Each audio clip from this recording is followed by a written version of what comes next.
Sinabi rin ni BBM ang kauna-unahang spaceport at rocket launch ng Pilipinas. Spaceport sa Cagayan. Sinabi na ang Cagayan Province ang napiling lokasyon para sa kauna-unahang spaceport ng bansa dahil sa strategic location nito malapit sa equator at sa Pacific Ocean. Alright, yeah buddy. Again, it begs the question, BBM. So, ibig sabihin po ba na ito, BBM, ay magkakaroon lang tayo ng thriving space program kapag ang government ang nag-initiate ng bagay na ito? Kasi po ang sinasabi ni BBM ay magkakaroon daw ng space launch dyan sa Cagayan at ang research nila dito sa ating space program ay gawa rin ng ating government agency. Ngayon, titignan po natin yung mga successful space programs sa ibang bansa. Ang pinaka-remarkable po ay ang Amerika.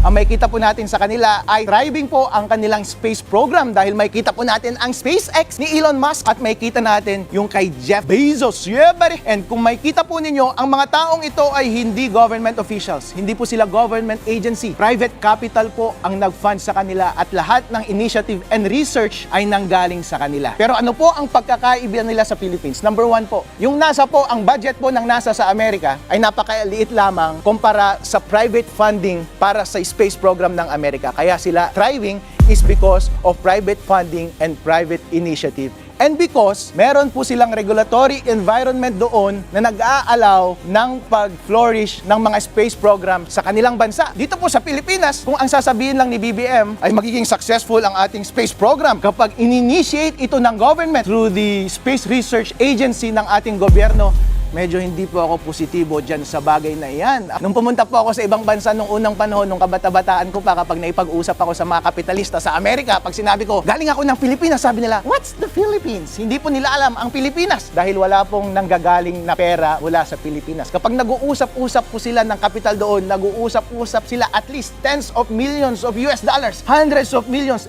billions of US dollars. Yun po ang kailangan para magkaroon ng thriving space program. Meron po bang pera mula sa mga Pilipino para sa mga bilyong-bilyong US dollars na required para magkaroon ng development sa ating space environment? I don't think so po. Kaya BBM, kung gusto nyo po na maging successful ang ating space program, buksan nyo po ang investment environment, ang regulatory environment para sa foreign capital na pumasok sa Pilipinas at pabayaan nyo silang mag-research dito, magtayo ng mga kumpanya dito, na mag-hire ng mga matatalinong utak mula sa ibang bansa at ilagay nila sa ating bansa. Yun po, magkakaroon po tayo ng space program dito. Wag po kayong mag-alala na maaagaw nila ang trabaho mula sa mga Pilipino dahil I don't think na merong sufficient intellect or competence ang ating mga Pilipino pagdating sa rocket science. Alright? Bottom line, BBM, pagdating sa iyong rocket, libre lang pong mangarap. Gawin natin yan, gawin nating thriving yan. Pero po, i-implement ninyo ng mabuti. I think mag-uumpisa po yan by amending yung environment natin ng foreign investment dito, sa paghikayat natin ng foreign talent dito. Baguhin ninyo yung mga regulasyon ng Bureau of Immigration para makuha natin yung mga magaling na scientist. Magbase sila dito, bigyan natin sila ng holidays sa tax para hindi sila magbayad ng tax at bigyan natin sila ng sufficient leeway sa pagpapatayo ng mga space infrastructures dito sa Philippines. Ang kailangan po dyan, mga kababayan, ay yung cooperation din ng ating mga local government units. Kasi po itong mga mayor natin at governor natin at ating mga bureaucrats dyan sa local government ay wala naman silang alam sa rocket science. Ang alam lang nila ay puro padulas.